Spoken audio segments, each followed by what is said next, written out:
Hello students, today we start our 10th chapter, transportation of material. So first of all, what is a transportation? Transportation is an action of transporting something or somebody. Okay, means it is a transporting of something from one part to the other part. Okay, so in this chapter we learn about the transportation of material in living organisms. Okay, so firstly in this chapter, how we transport food, water and oxygen. Okay, so the first process is circulatory system. In this circulatory system we can learn about how we transport the digested food, oxygen, and how we remove out the waste product from the living organism. Okay, next is the excretion system. We all know that excretion system is related with the kidney.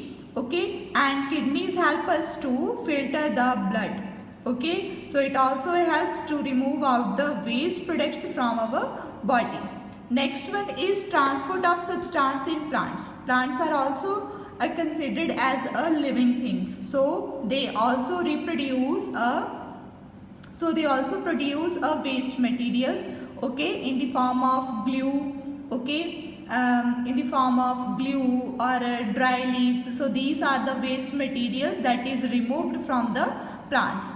And what are the things that is transported in plants are water, food from root of the soil to the other parts of the leaves. Okay, next is transpiration. Transpiration in plants also a transportation of water and food from leaves to the other part of the body and water from roots to the other parts of the plant. Okay, so firstly in this chapter, earlier, food, water and oxygen are required all the organisms for their survival.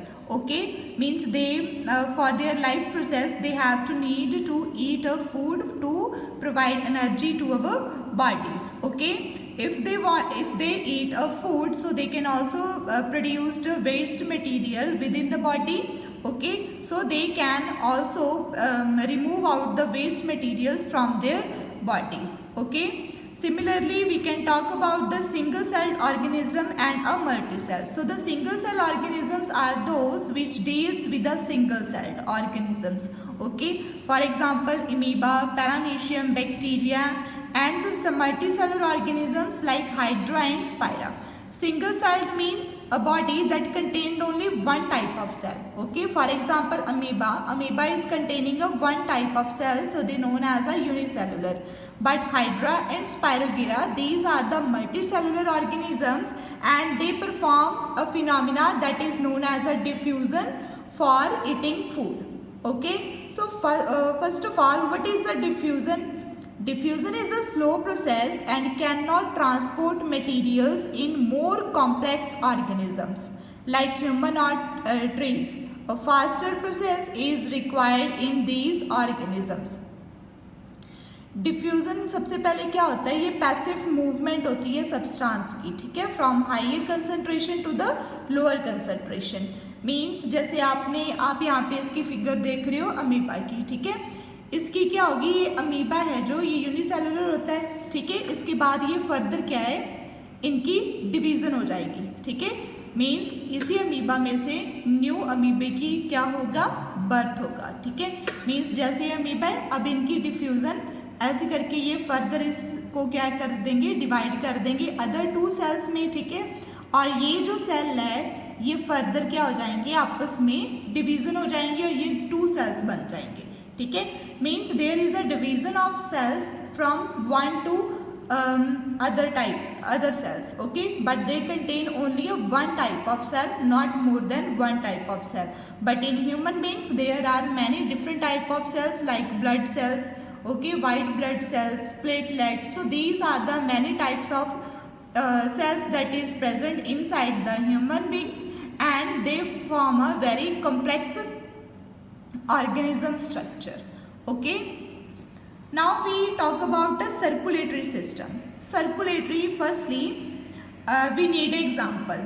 A system of pipes to carry water to the tank and then pump to push it up. Means inside our body there is a one pump that push the blood into all other parts of the body. So firstly, in circulatory system, the transport system is called as the circulatory system. In circulatory system, we can transport a blood with the help of a heart that works as a pump. Okay, and that pump pushes out the blood into the other body parts, and the blood is passing from one part to another part with the help of small tubes, and these tubes are some of them are veins and some of them are arteries and capillaries. Okay. Now liquid always circulate within narrow tubes or channels throughout the body, and that liquid is known as a blood.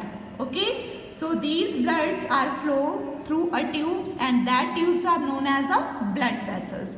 So these blood vessels are further divided into three parts. So that three parts are arteries, veins and capillaries. Okay. So first of all, blood carries or transport the following substances. Means what are the substances that are transported by the blood? So first is digested food. Digested food is transported from small intestine to the other part of the body. Next is oxygen. Oxygen is transported from lungs to the other cells of the body, and waste products produced in the body for removal from the body. Means these are the functions of blood that help us to transport the different things that is present inside our body and also important for all body parts. Now the circulatory system in human consists of, in circulatory system there are three parts that is important. First is it related with heart, blood vessels. Blood vessels means arteries, veins and capillaries, and the third one is blood. Okay, and the heart is act as the pump and bring about circulation of blood within the blood vessels. So in circulatory system, firstly we talk about a heart, their structure and the different function of different functions that is performed by the heart. So first of all, that is structure. Firstly, you have to know the size of heart. The size of heart is mainly of your fist. Okay, your fist is of the size of your heart. Okay, and it is 14 centimeter long and 5 centimeter in wide. Okay. So the structure of heart is divided into two parts. Okay, in first of all, the upper two chambers are known as a arteria and auricle, and the lower chambers are known as a ventricle. Means the upper chambers, these are the upper chambers. This is known as a right auricle and this is known as a left auricle, and the lower part is right ventricle and left ventricle. Okay. The right auricle opens into the right ventricle and the left auricle into the left ventricle. इसमें क्या ये क्या कह रहे हैं, जो right auricle है, ठीक है, सॉरी नेक्स्ट पिक्चर में आपको मैं डिफ्रेंशिएट करती हूँ. यहाँ पे आप देख रहे हो 4 चैम्बर्स हैं हार्ट के. Okay, right auricle, left auricle, right ventricle, left ventricle. ठीक है, and the red is denoted with the oxygenated blood, that is known as a pure blood, and the blue is denoted as a deoxygenated blood and known as a unpure blood. Okay, and these two chambers, these 4 chambers are divided with the that portion, and it is known as a septum. Septum. Okay. Right auricle is differentiated from right ventricle with the help of these valves. When the blood is coming from a right auricle and it passes to the right ventricle, these valves are open. When the blood is passed, these valves are closed.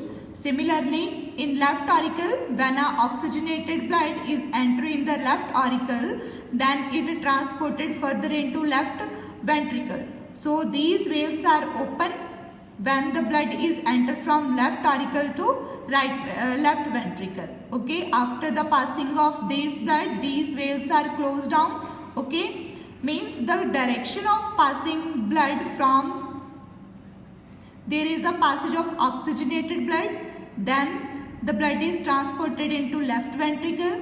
After that, a blood is pushes out from aorta, okay, to the other body parts. Means जो oxygenated blood है वो सबसे पहले किस में enter करेगा, left auricle में, left auricle के बाद वो लेफ्ट वेंट्रिकल में, उसके बाद ऑर्टा के थ्रू वो डिफरेंट बॉडी पार्ट्स में ट्रांसपोर्ट हो जाएगा, ठीक है।